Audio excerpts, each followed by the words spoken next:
Sa discussion mga kababayan kahapon ni Harry Roque, lumalabas yung Duterte administration, nilaglag na niya, pati yung mga senador at congressmen na nagkinabang po. Alam naman ninyo kung sino yung mga senador na napangalanan sa investigasyon ng Blue Ribbon Committee. Kasama doon si Chis Escudero, si Jingo Estrada, si Bong Revilla, si Joel Villanueva, si Mark Villar at iba pa. Di ba yun mga napangalanan? And siyempre, mga congressmen.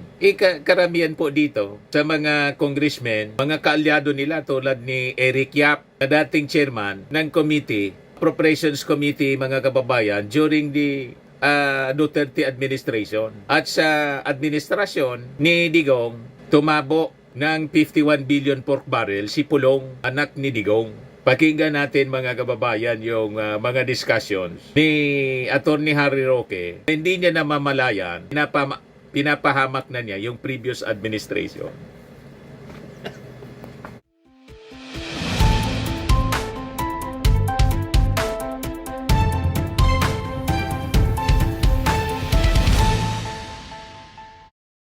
Hello po mga kababayan, si Dante Maravillas. Nilaglag na mga kababayan ni Harry Roque ang administrasyon ni Digong sa sobrang kadaldalan niya sa issue mga kababayan ng pagkamatay ni dating Jose Cabral ng DPWH kasi nag-live itong si Attorney Harry Roque.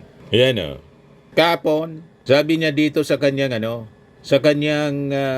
video, Jose Cabral tumalon o tinulak. Sa kanyang discussion mga kababayan, hindi niya siguro namamalayan sa kanyang kadaldalan, nilalaglag na niya yung previous administration. Kasi dito mga kababayan, pinapaliwanag niya kung gaano kalawak at gaano ka makapangyarihan itong si dating Jose Cabral. At paano nagkikinabang yung mga senador at mga congressmen. Patian niya sa executive, patian niya sa Malacanang. Yang ibig sabihin, kasi matagal na po si Jose Cabral bilang USEC. Nagsimula siya sa DPWH 40 years ago, pero na-promote siya as USEC 2014. At yung massive corruption sa DPWH mga kababayan, spanning several decades na. At yung mga kontraktor tumiba, lalo na sa Duterte administration. Base mga kababayan sa pag-amin mismo ni Diskaya. Di ba po, mga kababayan? O ngayon, sa discussion mga kababayan kahapon ni Harry Roque, lumalabas yung Duterte administration, nilaglag na niya, pati yung mga senador at congressmen na nagkinabang po. Alam naman ninyo kung sino yung mga senador na napangalanan sa investigasyon ng Blue Ribbon Committee. Kasama doon si Chis Escudero, si Jingo Estrada, si Bong Revilla, si Joel Villanueva, si Mark Villar at iba pa. Di ba yun mga napangalanan? And siyempre, mga congressmen. Karamihan po dito sa mga congressmen, mga kaalyado nila tulad ni Eric Yap, na dating chairman ng committee, Appropriations Committee mga kababayan during the Duterte administration. At sa administrasyon ni Digong, tumabo ng 51 billion pork barrel si Pulong, anak ni Digong. Pakinggan natin mga kababayan yung mga discussions ni Attorney Harry Roque. Hindi niya namamalayan, pinapahamak na niya yung previous administration. Parang yung mga pa-interview po ni Sara Duterte pag nandun sa dahig na nabubuking na si Digong hindi man totoong unfit for trial. Anima mo? Mismo mga interview kay Sara at kadalasan mga kababayan na nag-interview si Roque mismo. And yung mga vloggers niya nabubuking na fit for trial si Digong. Ganun din ngayon mga kababayan yung ginawa ni Atty. Roque. Pakinggan natin yung kanyang mga sinasabi sa sobrang kadaldalan. Kaya tama yung kasabihan, more talk, more mistakes. Ayan lang natin na dumaldal itong si Harry Roque. Pero ito ang po siya. katanungan, siya ba ho ay nahulog? Gaya ng sinasabi ng driver na nagpaiwan lamang para makahinga ng malinis na hangin? Or itinulak? Well, sasabihin ko lang talaga kung anong alam ko sa trabaho ni Jose Cabral. Siya po ay USEC for planning. Ibig sabihin, wala pong budget sa DPWH na makakapasok sa budget ng departamento na hindi po inaaprubahan ni Yusek Cabral. Ganyan po siya kapangyarihan. Dahil kung ikaw ay isang congressman, senator, or even presidente, dadaan at dadaan ka sa lahat ng mga proyektong hinihingi mo kay Yusek Cabral dahil siya nga po ay planning. So kung maalala ninyo, nagkumpirma nila kung magkano ang budget ni Kung Pulong, ang tinanong nila si Yusek Cabral. Kasi diba? Yusek Cabral yan. Yung Sa totoo lang po, yung may 51 listahan po billion. si Yusek Cabral. Lahat ng kongresista, lahat ng senador, lahat ng opisyalis ng Malacanang, alam niya Nilaglag kung niya. ano mga proyektong naipasok sa Pandaw. Yung previous administration Yan po ang mismo. Yusek Cabral. Kaya po, Sa sobra niyang kadaldalan, pati si Pulong. Siya biglang pumanaw, ako'y nagtanong na, yan ba ay pumanaw dahil suicide, dahil aksidente, o dahil itinulak? Ang aking kutob, meron po mga gusto na patahimikin si Yusek Cabral. Ano ba ang mga bagay-bagay na lilitisin ngayon? Well, lilitisin po yung mga ghost projects. Na para malaman Yung natin daming kung ghost sino projects kumita sa mga during ghost the projects. previous Yung mga administration. kontratista naman yan ay kasabuatan lamang ng mga taong politik. At ang flood control project sa Duterte administration, 13,000. Di ba pa? Ituloy natin yung mga kadaldalan ni Ari Roque. Agay na lilitisin ngayon. Well, lilitisin po yung mga ghost projects. Na para malaman natin kung sinong kumita sa mga ghost projects, yung mga kontratista naman yan ay kasabuatan lamang ng mga taong politiko. Dahil yung mga taong politiko ang tumatayong proponent ng proyekto. Hindi naman niya mapipit kung walang proponent. At alam niyo naman po siguro kung paano na ang pakulo nila. No? Ang mga kongresista, kaya naman niya nakakakurakot galing sa pondo ng taong bayan dahil nagre-report sa kanilang mga district engineer. Kami mga party list noon, kawawa po talaga. Until naging chairman si Zaldico bilang isang party list din sa Committee on Appropriations, wala po talaga district engineer na magbibigay Nagmalinis ng siya proyekto nung congressman siya. party list congressman. Kasi automatic po yan. Lahat ng proyekto sa isang distrito, magre-report ang district engineer sa district congressman. Pero, yan naman po, may formula dyan si Yusek Cabral na walang selusan. Hindi po maintindihan yung kanyang formula, pero lumalabas kada distrito ay merong minimum na 1 billion ang mga kongresista. 1 billion. Dati-dati, 10% kada kalye, 5% kada building. So at the average, merong 100 million ng isang congressman na tongpats. Di inamin niya.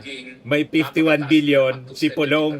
Hindi naman po siguro yan. Di magkano doon ang kickback? Pero ang narinig ko po ngayon, hindi na po bababa sa 25%. Ayun Ang kinukuha ng congressman at senatong. So kada billion, meron na silang 250 million. So alam niyo na kung saan nila kinukuha yung pera. 250 million kada 1 billion. Kaya nga po, Yan mga kababayan, ang pag-aamin ni Harry Roque na doon mga kababayan sa pag-imbestiga ng Congress. Inamin ni Yusek Cabral ang 51 billion na pork barrel ni Pulong sa kanyang distrito. Di ba pa? So lumalabas, nilalaglag niya, hindi niya alam, sa kanyang kadaldalan, nilalaglag niya, maging yung kanyang mga kaalyadong congressmen, pati mga senador. Sa kanyang pagpapaliwanag mga kababayan, sa kapangyarihan, lawak ng impluensya ni Yusek Cabral, di ba pa? Kaya yung sobrang kadaldalan po mga kababayan, hindi nakakatulong. Imbis makatulong po, nagpapahamak mismo sa kanila. And in fact, yan ang dahilan kung bakit napahamak yung mga Duterte sa sobrang kadaldalan, pati si Harry Roque. Patong-patong na kaso ang kanilang kinakarap sa sobrang kadaldalan. You see? Ipagpatuloy natin ang paglaglag ni Roque sa kanyang mga kalyado. ng kubra, lalong-lalo na sa mga proyektong infrastruktura. Pero, nang pumasok nga po itong mga flood control, lumabas ang katotohanan. Nakapag-flood control hanggang 70%. na pupunta sa politiko. Politiko po, I'm sure kumikita mga contractors. Pero sila po ay mga pamamaraan para mangangurakot ang mga politiko. At siyempre, dahil sila ang gagawa, sila yung maniningil sa gobyerno at sila yung magbabayad ng SOP sa mga walang yang mga politiko.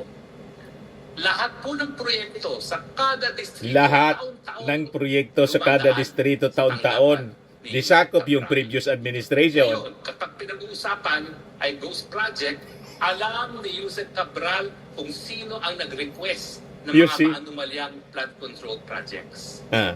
Dati-rati po kasi lahat ng proyekto dapat dumadaan sa Regional Development Council na pinamumunuan ni Governor Dodo Mandanas. Binaliwala na po yan. Mula nang naging presidente, ating bangat na presidente. Baliwala na po yan. Ngayon, ang budget proposals po, lahat ng gagaling nga sa mga politiko. Nabaliwala na po ang mga Regional Development Council. So kung tutuusin, baliwala na rin po ang NEDA. Na lahat ng proyekto at doon tinitignan kung meron pang pangangailangan talaga yung proyekto. Lahat po yan, nabaliwala. Lahat po ngayon dumadaan sa mga politiko. So Yusek Cabral, ngayon siya'y pumanaw, dala-dala niya ang listahan kung sino ang mga nag-request ng mga manumalyang flood control projects. Kasi po, ang mangyayari dyan, pagtuturuan yan. Sasabihin ng congressman, hindi ako yan. Senatong yan. Sasabihin ng senatong, hindi ako yan. Kongresista yan. O di naman kaya, yung senatong at yung congressman, hindi ako yan. Malacanang yan. Yan po talaga ngayon ang dapat nating isipin. So, ibig sabihin, alam niya, nangyayari ito sa previous administration. Congressman at senatong na Di ba po? isang flood control project, alam din niya ang mga proyekto na hiningi ni Marcos Jr. galing sa Malacanang. Ayan. Pagtugma-tugmain natin ang mga pangyayari, Sabay turo mga kababayan sa Palasyo Malacanang sa present administration. Pero pag pinakinggan mo ang kanyang premise, presentation of facts in history, in practice sa DPWH, malinaw na inamin niya. It happens in the past, mga kababayan, kasi yan na daw ang kalakaran. So in effect, gusto niyang banatan yung ating present administration. Pero sa kanyang discussion, nilalaglag niya ang previous administration, mga kababayan. Kaya tama itong sinabi ni pati yung kalyado niya, mismo si Pulong, kasi inamin niya, bawat distrito daw mayroon 1 billion yung allocation. Mas malala po sa Davao kasi 51 billion in 3 years yung nakuha po ni Pulong. Inamin ni Cabral. Kaya maraming alam po itong si Cabral. Yan report ng GMA News Online, DPWH official si Cabral confirms 51 billion infra project to Davao. Paulo Duterte says no irregularities. Pero sabi ni Roque sa kanyang sobrang kadaldalan, inamin niya na bawat congressman niya, bawat distrito, may allocation na 1 billion. At sa 1 billion, may 250 million na kickback yung congressman. So kung ganon, i-compute na ninyo ang kickback sa 51 billion.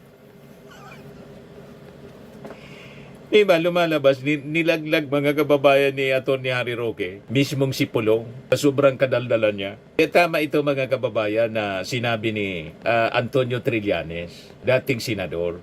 Yan Si Yusek Cabral ang nag-confirm ng 51 billion insertion ni Pulong sa Davao City. Ito ang pinakamalaking halaga na nakurakot ukol sa issue ng flood control. Hindi pa sumipot si Pulong sa ICI kaya halatang may tinatago. Kaya nananawagan ako sa ICI, DPWH, Ombudsman, baka naman pwede ninyong maimbestigahan ito. Una, kunin sa DPWH ang bawat contract na bumubuo ng 51 billion peso insertions ni Pulong from 2019 to 2022. I-confirm sa DBM COA kung lahat ng projects na ito ay nabayaran na.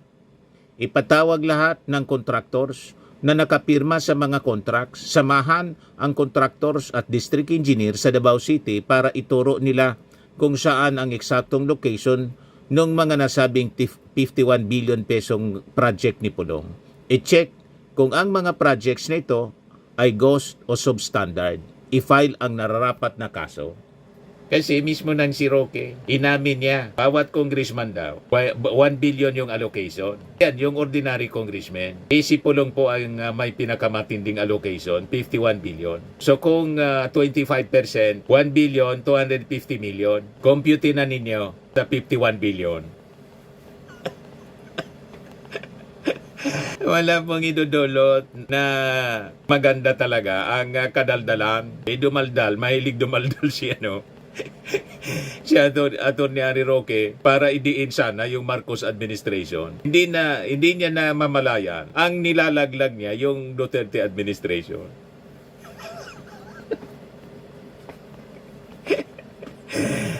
Ay, nako, Atty. Harry Roque. Kaya patong-patong ang kinakarap mong problema dahil sa kadaldalan. Yan lang po mga kababayan. Ako po si Dante Maravillas. Bye-bye. God bless.